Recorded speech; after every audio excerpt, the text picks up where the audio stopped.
seremonyang ito ay isang pagdiriwang ng kanilang mga tagumpay at patunay ng kanilang pagsisikap tungo sa kahusayan.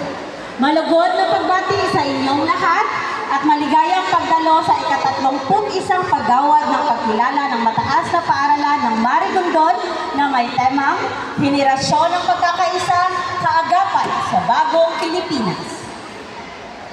Sa pagsisimula ng mahalagang okasyong ito, ating aalalahanin ang suporta at gabay na ibinigay ng ating masisipag na guro, kawani, at pamilya, na ang kanilang walang sawang pagtaguyod ay naging mahalagang salik sa tagumpay ng ating mga mag-aaral. Upang opisyal na simulan ang ating programa, maaari pong tumayo ang lahat bilang pagbigay-pugay sa ating bansa sa pamamagitan ng pagkanta ng pambansang awit ng Pilipinas na pangungunahan ng Marigondon National High School Choir. Kasunod nito ay isang panalangin na pangungunahan ni Sean Kervin C. Ibanez mula sa Grade 9 SSC na may mataas na karangalan at manatiling nakatayo para sa pag-awit ng himno ng lungsod ng Lapu-Lapu na muli ring pangungunahan ng Marigondon National High School Choir.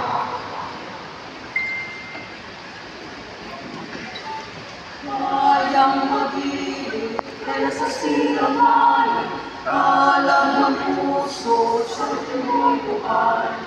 Lupang hinirang, tuloy ka na mag-ibig, sa manlulupi, di ka pasisi, sa dagat tundok sa silat, sa langit mo baka, may nalang tula at tawag sa paglayang minamahal.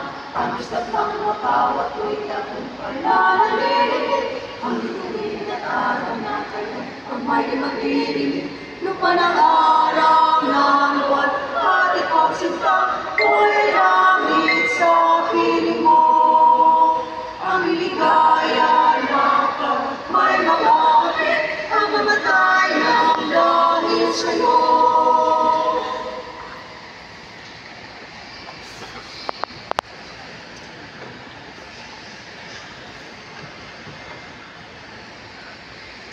Iyako natin lahat ng ating mga ulo, nilagay ating sarili sa banal na presensya ng Diyos. Sa ngalan ng Ama, ng Anak, ng Espiritu Santo. Amen. Nakapangyarihan at pamabiyayang Ama, sa ating patitipon ngayon sa pagdiriwang ng araw na pagkilala, buong mapatumbaba naming inaalay ang aming taos-pusong pasalamat para sa hindi mabilang na mga biyayang ipinagkaloob mo sa amin sa buong taon ng pandemikong nito.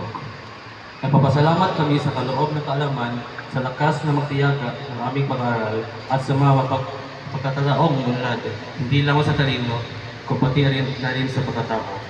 Ang araw na ito ay nagmasisilbing testamento sa iyong biyaya at sa walang pati na suporta ng mga taong pinilagay mo sa aming buhay.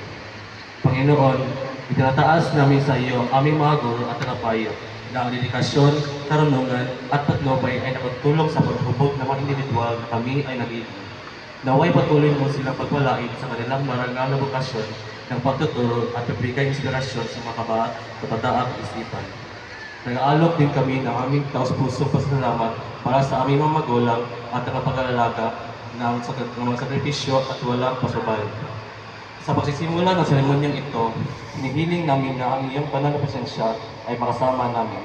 Naway ang pagkilala ito ay hindi lamang parangalan ang mga individual na tagumpay, kundi paalahanan din tayo na manatiling mapagkumbaga, pagsisikap para sa kahusayan ng may integridad at gamitin ang ating mga talento sa paglilingkod sa iba. Lahat ng ito ay hinihiling namin sa iyong pinakabanal na pangalan. Amen. Sa ngalan ng Ama, ng Anak, ng Espiritu Santo. Amen.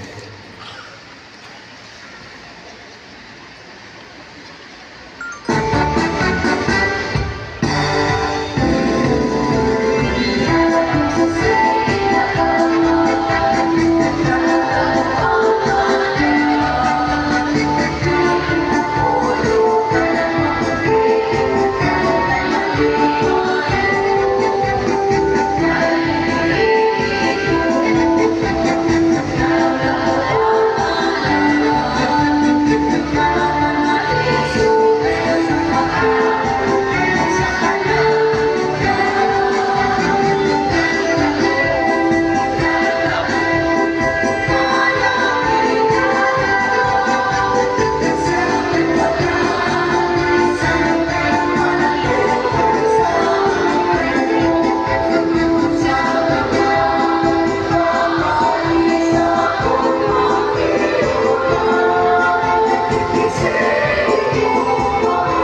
sa ating Schools Division Superintendent, Dr. Marilyn S. Andales, sa ating Assistant Schools Division Superintendent, Dr. Ronald Y. Ferrer, sa Public School District Supervisor ng District 5, Ginang Maria